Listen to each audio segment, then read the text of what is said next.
Bonjour à tous, bienvenue dans...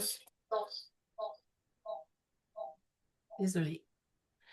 Bienvenue à ce nouveau rendez-vous de l'assurance maladie. Vous êtes encore très nombreux à vous être inscrits et nous vous en remercions. Nous allons attendre quelques minutes avant de commencer afin de permettre à tous de nous rejoindre. En attendant, pour rappel, nous sommes ensemble jusqu'à 13h45. Vos micros et caméras sont désactivés, mais vous avez la possibilité de poser vos questions en direct via l'icône QR et nous vous répondrons durant les séquences de réponses prévues. Pour les questions qui n'auraient pas encore eu de réponse, nous vous adresserons en même temps que cette présentation une fois aux questions. Pour finir, donc, ce webinaire est enregistré et nous vous enverrons, comme à l'accoutumée, le lien du replay.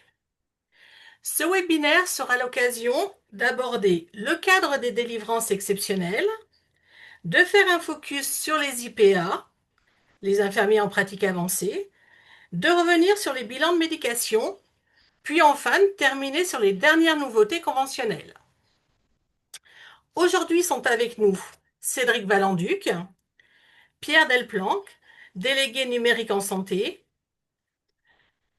Colombe Chandevoix et Laurine Perroux, toutes deux pharmaciennes conseil en Haute-Savoie, Mauriane Aubert, pharmacien conseil en Savoie, Mano Lugan-Lopez, pharmacien conseil dans la Drôme, ainsi que Pauline Kergal et moi-même, chargée de mission à la coordination régionale. Nous vous proposons de commencer par le premier point consacré aux délivrances exceptionnelles. N'hésitez pas à poser vos questions via l'icône QR et je laisse la parole à Mauriane.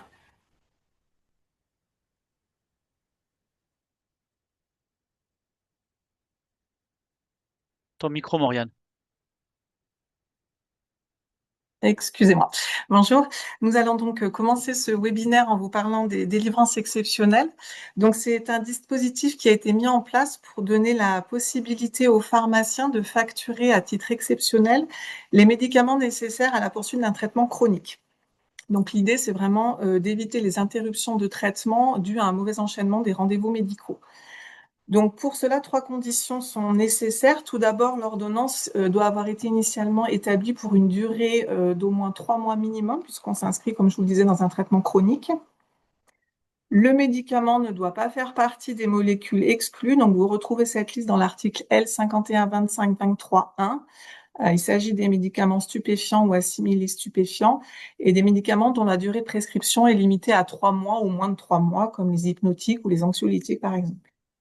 Et troisième point, la première délivrance exceptionnelle doit intervenir dans le mois qui suit l'expiration de l'ordonnance. Donc, si ces trois conditions sont réunies et si vous faites le choix de faire une délivrance exceptionnelle, vous devez délivrer le conditionnement le plus économique compatible avec une dispensation mensuelle.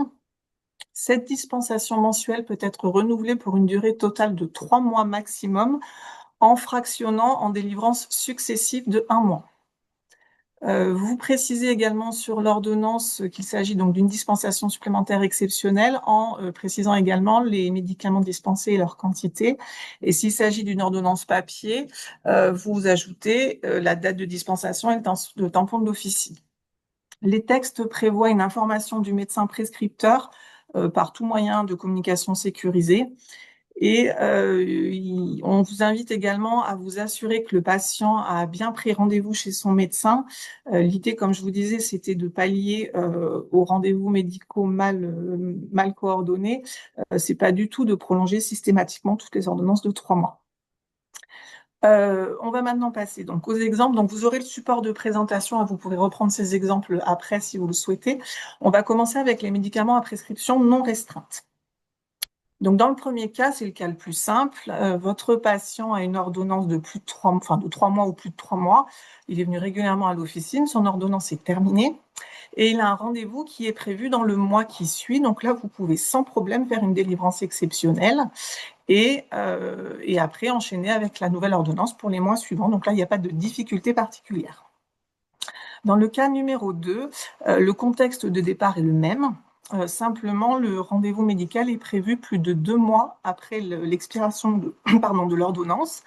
Donc là, vous pouvez faire une première délivrance exceptionnelle de 1 mois, puis une deuxième, puis une troisième. Et ensuite, deux solutions. Soit le patient a une nouvelle ordonnance et vous prenez le relais avec cette nouvelle ordonnance, soit il n'a toujours pas d'ordonnance et vous ne pouvez plus faire de facturation à l'assurance maladie.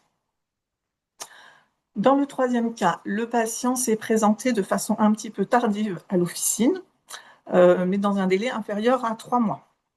Donc, vous avez pu faire les 3 délivrances classiques.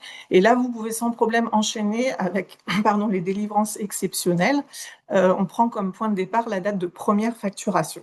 Donc, finalement, on se retrouve comme dans le premier cas. Dans ce cas ici, là, le patient s'est présenté plus de 3 mois après la date de prescription. Donc, l'ordonnance est caduque. Vous ne pouvez pas faire de délivrance et vous ne pouvez pas faire de délivrance exceptionnelle. Dans le cas suivant, alors l'ordonnance est arrivée à expiration et votre patient vous sollicite pour une délivrance exceptionnelle plus d'un mois après la date d'expiration de l'ordonnance. Donc on avait vu au début qu'une des conditions était que la première délivrance exceptionnelle devait intervenir dans le mois qui suit l'expiration de l'ordonnance. Ce n'est pas le cas ici, donc vous ne pouvez pas faire de délivrance exceptionnelle.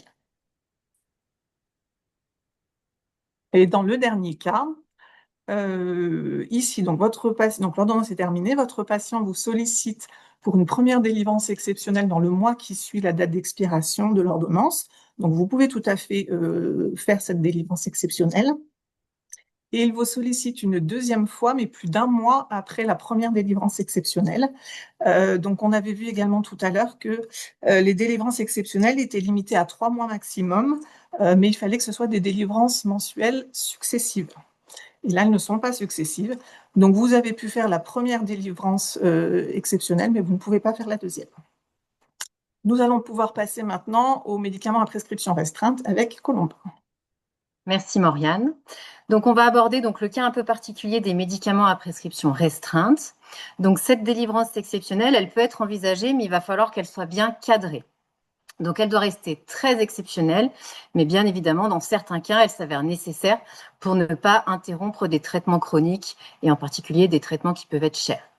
Donc avant de délivrer, le pharmacien, il doit bien s'assurer encore plus dans ce genre de médicaments de la prise d'un rendez-vous avec le spécialiste dans un délai le plus court possible.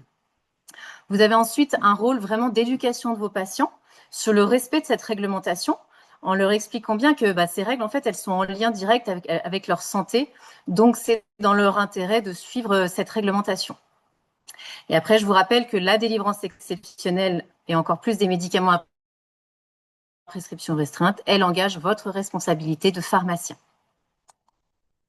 Donc, je vous ai remis un tableau qui récapitule les différentes catégories de médicaments à prescription restreinte que vous retrouvez bien évidemment sur le site Medispar.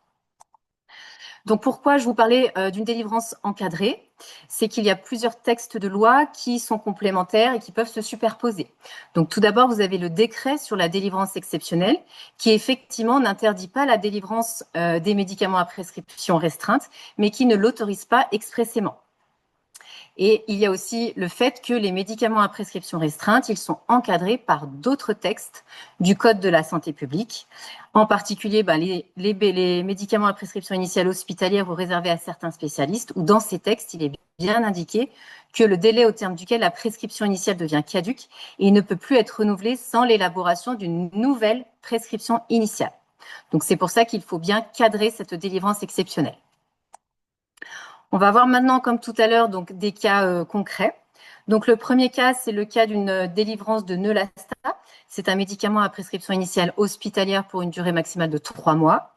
Le patient n'est pas observant et il a un rendez-vous dans les plus de 2 mois. Donc, comme vous pouvez le voir sur le schéma, avec la prescription donc de 3 mois, la validité, elle part bien de la date de l'ordonnance pour ces médicaments.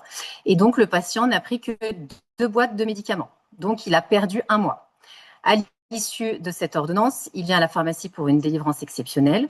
Donc vous, il va falloir bien que vous vous assuriez qu'il y ait un suivi médical, de savoir qu'il y a bien un rendez-vous médical qui est pris dans un délai minimum de 3 mois. Il va falloir contacter le prescripteur pour avoir l'autorisation de renouveler un médicament à prescription restreinte.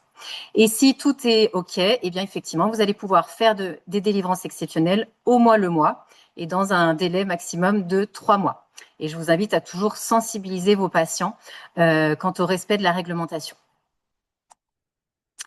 Sur le cas du Baraclu, donc c'est une prescription initiale réservée aux spécialistes d'une durée de 6 mois. Là, on est aussi dans le cas d'un patient qui n'a pas été observant et pareil, il a un rendez-vous qui est dans les 3 mois.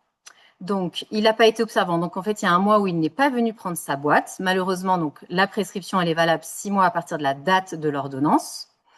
Donc, il n'a eu que ces 5 boîtes. Et donc, à l'issue de cette 5e délivrance, il demande une délivrance exceptionnelle. Donc là, pareil, vous contactez le prescripteur pour avoir son autorisation. Vous vous assurez qu'il y a bien un rendez-vous médical et vous sensibilisez le patient quant au fait que c'est une procédure qui reste très exceptionnelle.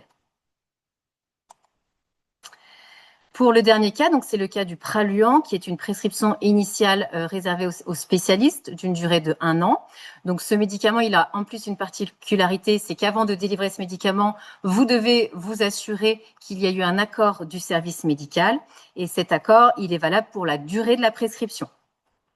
Donc, dans le cas ici, c'est un patient qui est observant, donc il a bien eu ses 12 boîtes avec sa prescription.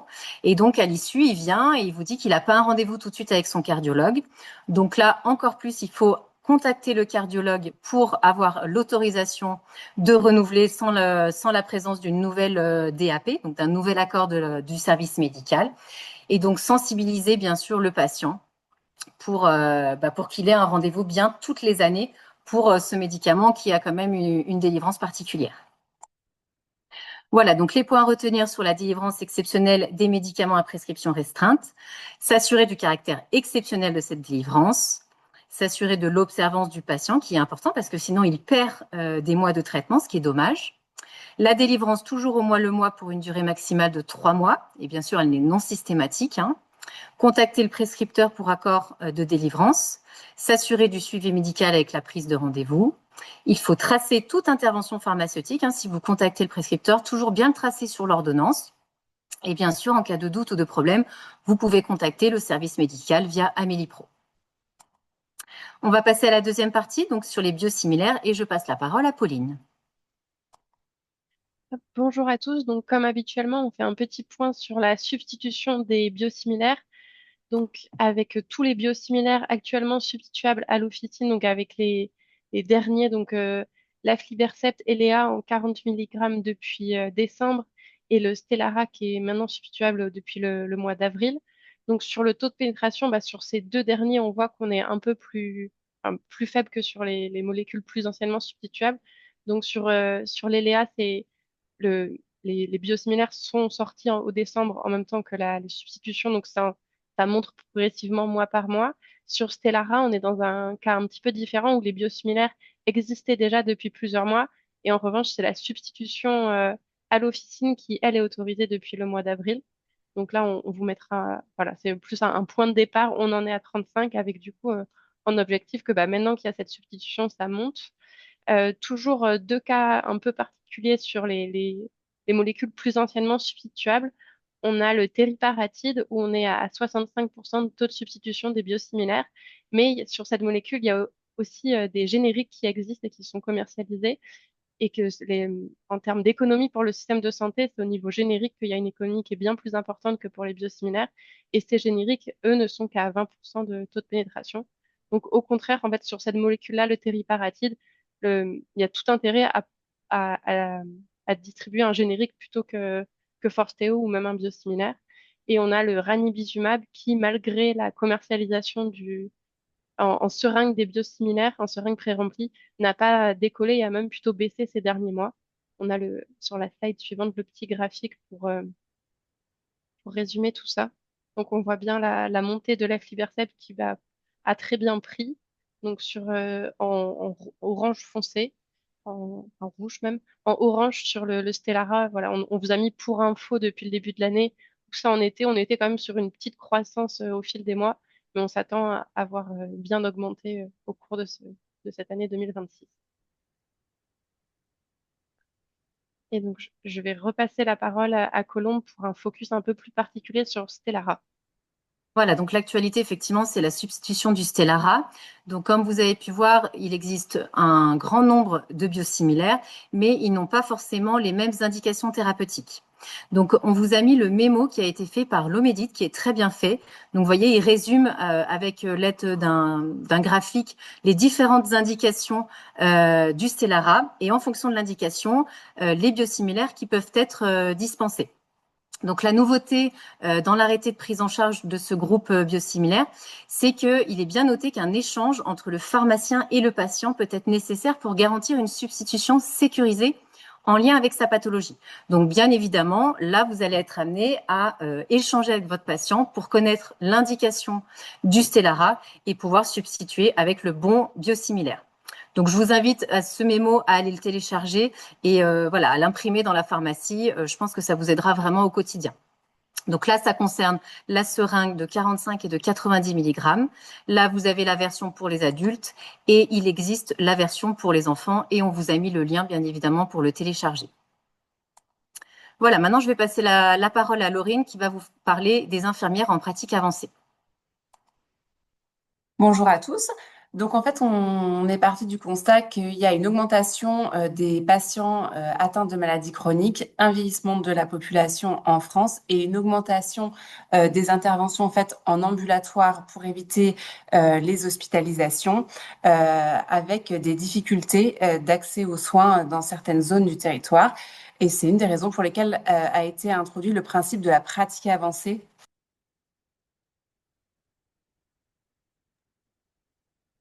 Donc, les bénéfices attendus pour les patients, c'est une amélioration de l'accès aux soins et une meilleure fluidité du parcours entre la ville et l'hôpital.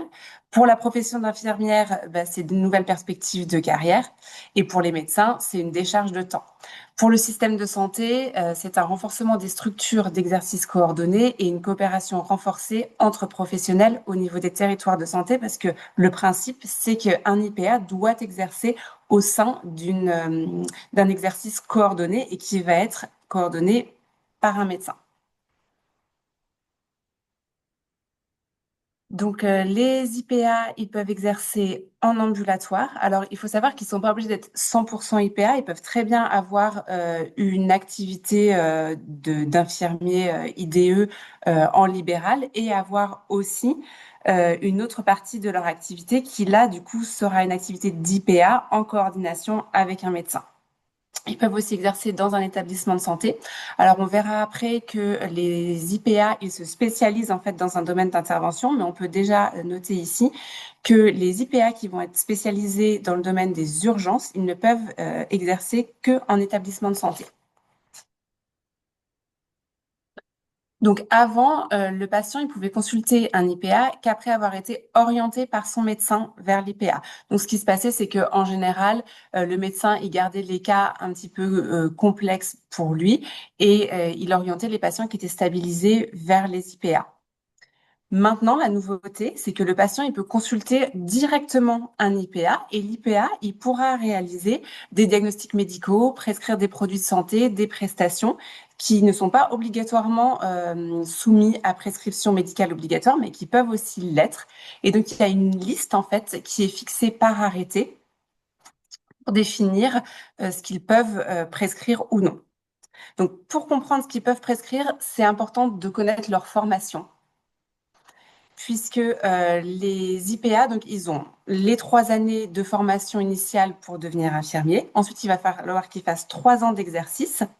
Et ensuite, ils vont reprendre 2 ans de formation. Il va y avoir la première année qui va être un tronc commun et la deuxième année pendant laquelle ils vont devoir se spécialiser dans un domaine d'intervention qu'ils auront choisi. Donc, ça peut être les pathologies chroniques stabilisées et polypathologies courantes en soins primaires, les urgences, les maladies rénales chroniques, dialyse, transplantation rénale, la psychiatrie et santé mentale ou oncologie et hémato-oncologie. Et pendant leur formation, ils auront des stages à réaliser. Donc, on va voir ce qu'ils ont le droit de prescrire. Donc, déjà, en initiation, il va y avoir une liste de médicaments qu'ils ont tous le droit de prescrire, quel que soit leur domaine d'intervention.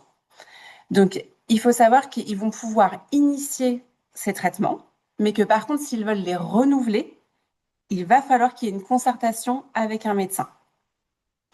Et ensuite, il y a aussi une liste, toujours dans ce même arrêté, qui va dépendre qui va fixer en fait ce qu'ils ont le droit de prescrire en fonction de leur domaine de compétences. Donc ça, tout ça, c'est pour ce qui concerne les initiations et pour les renouvellements de traitement ou pour les adaptations de traitement avec une ordonnance qui a été faite initialement par un médecin et pour laquelle le médecin a orienté le patient vers l'IPA, elles peuvent tout renouveler. Tout renouveler, sauf les médicaments à prescription restreinte. Et en fait, on insiste bien sur ce point parce qu'il y a deux textes et qui peuvent emmener à des interprétations différentes. Parce qu'il y a l'arrêté d'avril 2025 qui liste ce qu'ils ont le droit de prescrire, dans laquelle il est indiqué ils ont le droit de prescrire les médicaments à dispensation particulière. Sauf qu'il y a un article du Code de la santé publique qui mentionne que la prescription des médicaments à prescription restreinte est réservée à des médecins spécialistes. Donc du coup, la CNAM s'est positionnée sur ce sujet et pour le moment, c'est l'article du Code de la santé publique qui a une valeur juridique supérieure à l'arrêté. Donc pour le moment, pas de prescription restreinte, pas de prescription de médicaments à prescription restreinte par des IPA. Donc, vous, concrètement, au comptoir, il faut bien vérifier que sur l'ordonnance, il y a en tête la qualification d'IPA. Et par contre, ce que vous ne pouvez pas voir, c'est quel est son domaine de compétence. Donc là, il y en a qui le marquent, mais en tout cas, ils n'ont pas d'obligation à le marquer sur leur ordonnance. Donc, si c'est pas marqué, vous pouvez aller sur l'annuaire des infirmiers ou alors prendre contact directement avec l'IPA. Donc, on vous a mis quelques liens si vous voulez avoir plus d'informations sur ce sujet. Je passe la parole à Manon pour les bilans partagés de médication. Bonjour à tous. Donc un petit focus sur les bilans partagés de médication. Donc qu'est-ce que c'est? C'est un processus continu fondamental dans la lutte contre la iatrogénie. Il est réalisé en coordination avec le médecin traitant pour évaluer l'observance et la tolérance de traitement de vos patients. Les différents objectifs sont donc d'identifier d'éventuelles interactions médicamenteuses, de vérifier le bon usage de chaque médicament, de répondre aux interrogations du patient et d'optimiser la prise de médicaments. Bien sûr, le patient est libre d'accepter ou non cet accompagnement. Donc ensuite, c'est pour qui? Donc c'est pour les patients de plus de 65 ans, qui ont des pathologies multiples et chroniques, et qui présentent au moins 5 molécules ou principes actifs prescrits pour une durée supérieure ou égale à 6 mois. Vous avez tous les documents qui sont téléchargeables sur amani.fr au lien qui s'affiche ci-dessous. Voilà, tous les documents, il y a tous les essentiels dedans. Enfin, il se compose en plusieurs étapes. Donc, comment le réaliser? Tout d'abord, bien remplir le formulaire d'adhésion avec votre patient. Ensuite, l'étape 1, c'est réaliser l'entretien de recueil d'informations. Donc, demander au patient d'apporter ses ordonnances, ses traitements en cours, ses analyses biologiques et tous les médicaments qu'il prend avec ou sans prescription et ses habitudes de vie. L'étape 2, ça va être d'analyser les traitements, donc interactions médicamenteuses, contre-indications, posologie. N'hésitez pas à vous servir de vos logiciels métiers ou du Vividal pour cette analyse. Bien transmettre évidemment cette analyse au médecin traitant avec vos préconisations via messagerie sécurisée et les enregistrer dans le dossier médical du patient afin que le médecin puisse les consulter à son tour. Étape 3, réaliser un entretien conseil avec votre patient au cours duquel vous pouvez lui faire part de vos conclusions, de vos échanges éventuels avec le médecin traitant. Et étape 4, donc faire l'entretien de suivi d'observance qui lui est facilement réalisable au comptoir. Donc au total, ça consiste en la réalisation de 3 entretiens, recueil, conseil, observance, de votre analyse pharmaceutique et de la transmission de toutes ces infos au médecin traitant et de leur restitution aux patients. Un petit focus sur la facturation. Donc vous devez facturer un code d'adhésion TAC au démarrage de l'accompagnement. Sur la diapositive qui s'affiche, vous pouvez voir le tableau récapitulatif des étapes de facturation. Bien sûr, vous pouvez également trouver toutes ces infos sur amedi.fr au lien qui s'affiche ci-dessous. Attention, quelques points importants cependant, c'est-à-dire veillez bien à facturer chaque entretien le jour J uniquement. Ces séquences d'accompagnement doivent toujours être réalisées dans une période maximale de 12 mois au total. Et seule la pharmacie qui a débuté la séquence annuelle d'entretien en premier pourra percevoir la rémunération. Un focus sur la consultation de déprescription. Donc depuis le 1er janvier 2026, les médecins généralistes peuvent réaliser des consultations de déprescription sont appelées également les GL2. Donc deux critères essentiels pour pouvoir facturer les GL2 par les médecins. Donc elles doivent être réalisées uniquement chez les patients de plus de 80 ans hyperpolymédiqués. Hyperpolymédiqués, c'est donc au moins 10 lignes de traitement médicamenteux et uniquement après la réalisation d'un bilan partagé de médication par le pharmacien. Donc là, on a une nouvelle façon de collaborer avec les médecins traitants, car il faut d'abord que le pharmacien ait réalisé un acte d'accompagnement, donc là le BPM, avant que les médecins puissent réaliser à leur tour cette consultation des prescriptions. D'où l'importance d'une bonne coordination et de la bonne transmission des informations entre PS, et notamment de bien déposer les éléments dans le DMP du patient, afin que le médecin puisse savoir si son patient a déjà bénéficié d'un BPM. Si le patient n'a pas réalisé de BPM et que le médecin traitant souhaite réaliser une consultation de GL2, enfin de déprescription, il pourra alors orienter le patient vers son officine habituelle. Soit cette orientation elle peut être faite oralement, soit à l'aide d'une prescription d'un bilan partagé de médication pour trouver au comptoir. Et enfin, un petit focus sur les EHPAD. Une dérogation permet de réaliser les bilans partagés de médication en EHPAD, étant donné le risque iatrogénique très élevé du fait de l'âge des résidents et de la forte proportion de patients polymédiqués. Donc la population en EHPAD est majoritairement non autonome, c'est pour ça qu'il y a quelques adaptations pour pouvoir réaliser ce BPM dans ces conditions.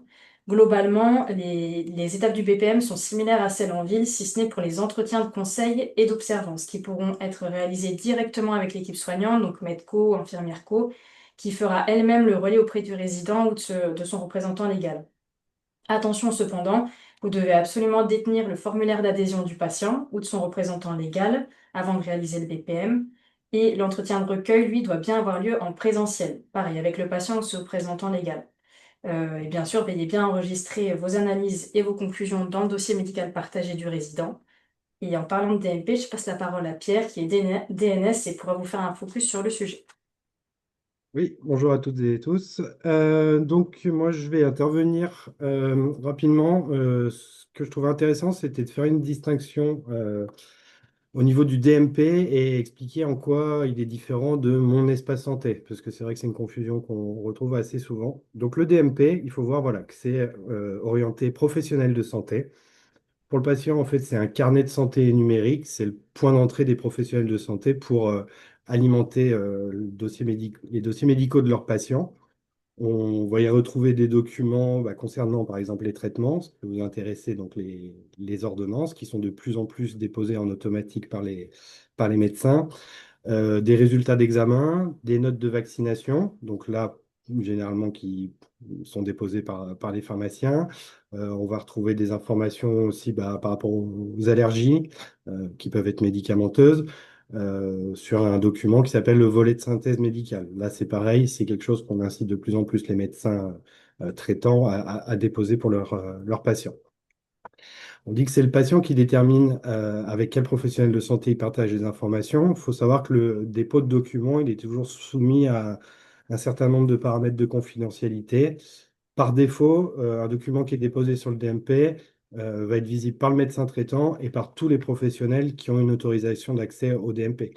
Mais il y a la possibilité de régler, d'ajuster ces paramètres et de masquer éventuellement le document.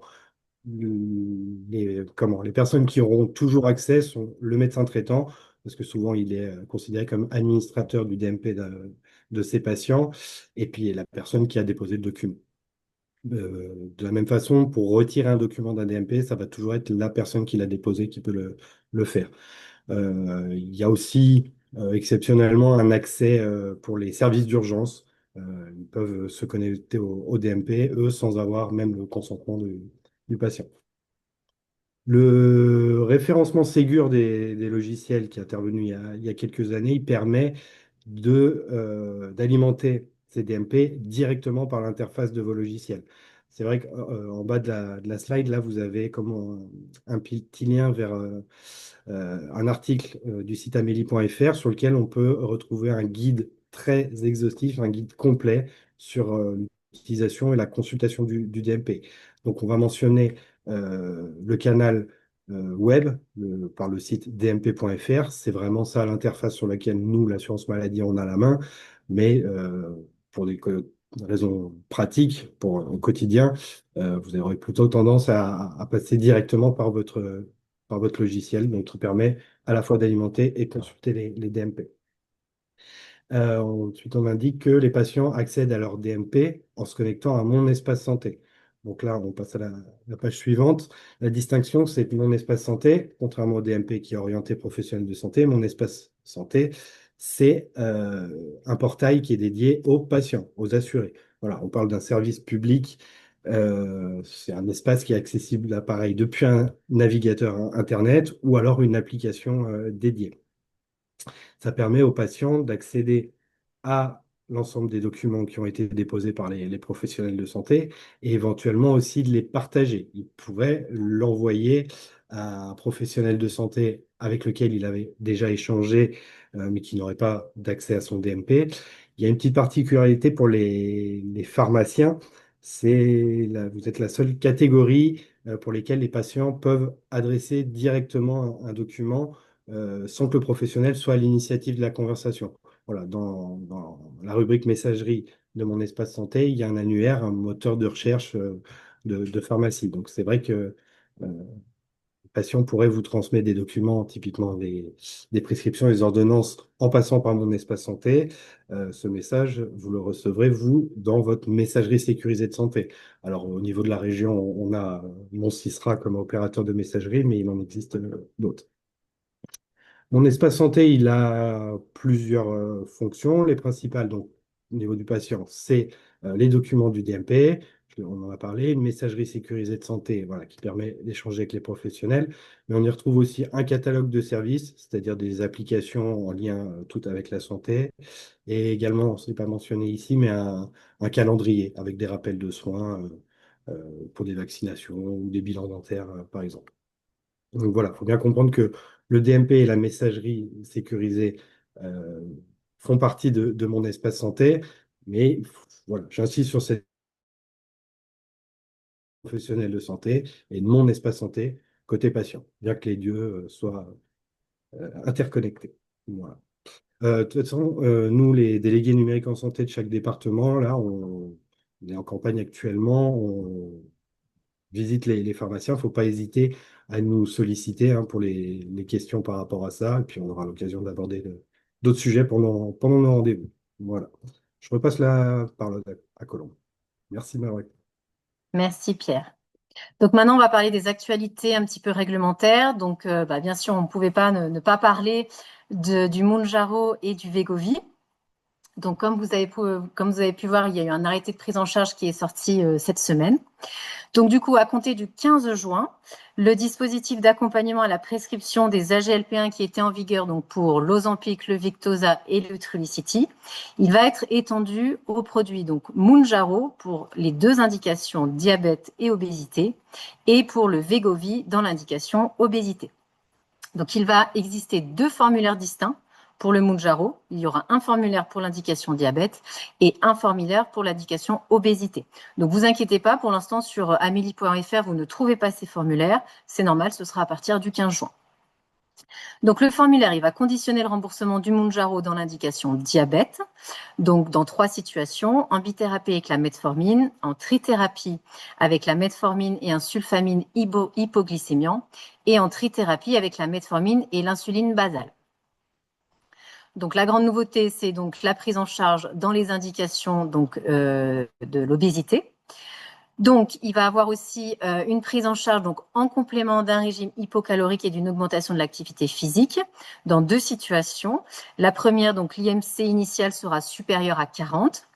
Et la deuxième situation, c'est l'IMC initial sera supérieur à 35 avec la présence d'au moins une comorbidité liée au poids. Donc, au niveau du comptoir, ça va être la même pratique que pour les AGLP1 qui étaient déjà concernés par ce dispositif. Donc, le formulaire, il va être à vérifier à chaque dispensation. Et donc, vous devez être en mesure de le présenter si jamais il y a un contrôle de l'assurance maladie. Donc après, si le formulaire, dans le formulaire, c'est indiqué que la prescription, elle est dans le cadre des indications remboursables. Vous pouvez donc facturer à l'assurance maladie et bien facturer le code prestation PRR. Donc là, on a fait une campagne d'accompagnement sur la facturation de ce code. Normalement, tous les logiciels, a priori, maintenant le font de façon automatique. N'hésitez pas à revenir vers nous si vous avez toujours des problèmes pour facturer ce code. Et donc, si le formulaire indique que la prescription elle est en dehors des indications remboursables ou si il n'y a pas de formulaire, vous ne pouvez pas facturer à l'assurance maladie. Ensuite, l'information importante, c'est que ces médicaments deviennent des médicaments à prescription restreinte dans l'indication obésité. Pourquoi? Parce que la prescription initiale, elle va être réservée aux professionnels et structures impliquées dans la prise en charge de l'obésité des niveaux de recours 2 et 3. Donc, le médecin spécialiste de l'obésité, qui exerce en partenariat avec les autres professionnels concernés par l'obésité, il pourra être en lien avec des établissements de soins de suite et de réadaptation, spécialisés en gastro, endocrino, diabéto, nutrition. Il pourrait être en lien avec les centres spécialisés de l'obésité ou les centres hospitaliers universitaires. Donc, on aura certainement des informations plus précises à vous communiquer. J'imagine qu'il y aura pas mal de questions. On y répondra bien sûr au maximum avec les informations qu'on aura de la CNAM. Mais en tout cas, ça va rentrer en vigueur à partir du 15 juin. Voilà, un petit point également sur la prise en charge des préparations magistrales en cas de rupture.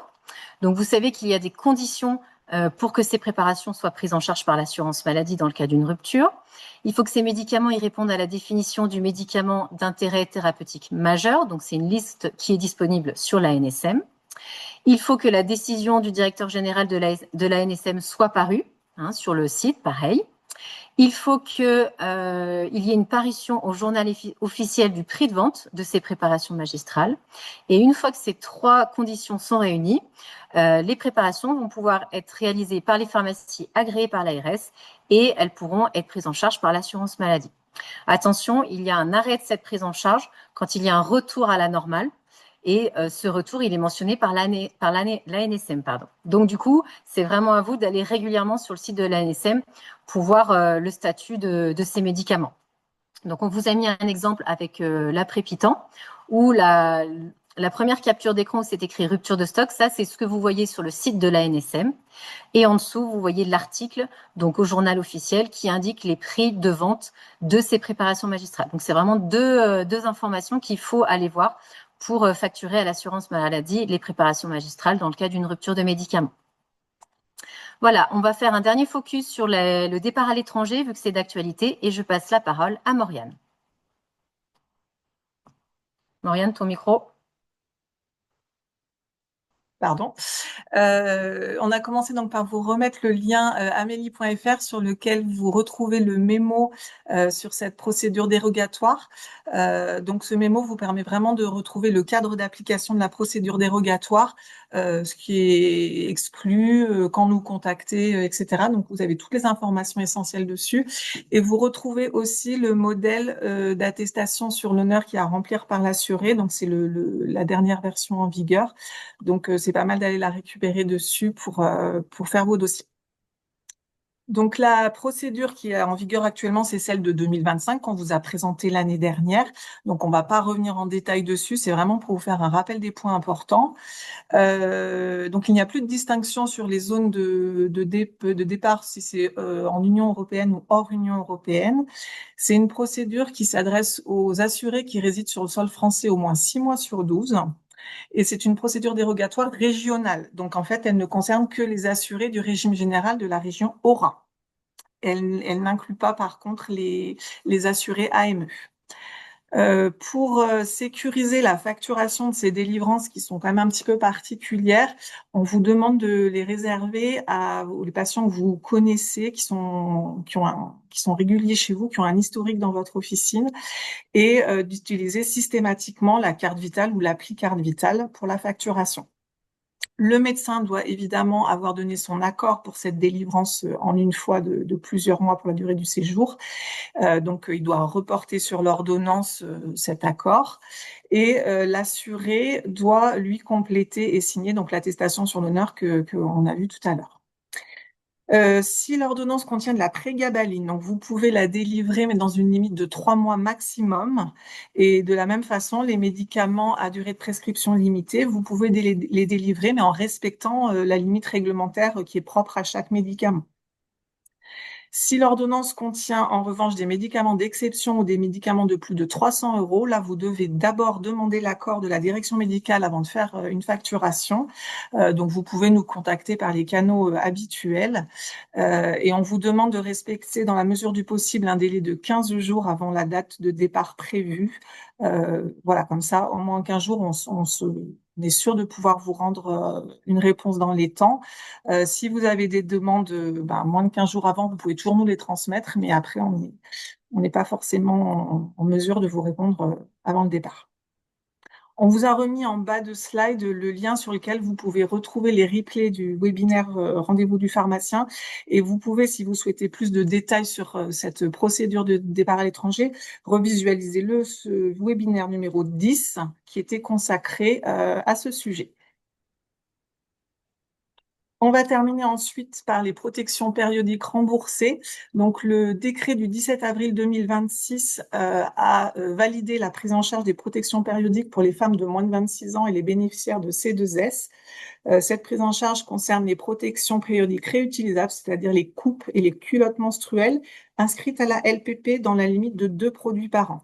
Donc, à noter qu'à ce jour, il n'y a pas encore de produits inscrits à la LPP. Donc, le décret existe, mais concrètement, il n'est encore pas applicable. Les premières inscriptions sont prévues pour cet automne, normalement. Voilà, nous allons pouvoir passer aux questions avec Cédric. Bonjour à toutes et tous. Alors, on a pas mal de questions. J'étais en train d'en répondre, mais on va en donner une tout de suite. Parce qu'on a vu à un moment donné une question sur à quand le tiers payant contre DP accessible. Donc, Pierre, je te laisse éventuellement répondre à cette question. Je pense comprendre la question, mais ça n'est pas à l'ordre du jour. En tout cas, j'ai pas vu d'informations passer à ce sujet. On a le tiers payant contre carte vitale pour certaines délivrances, pour des médicaments sensibles ou des traitements onéreux.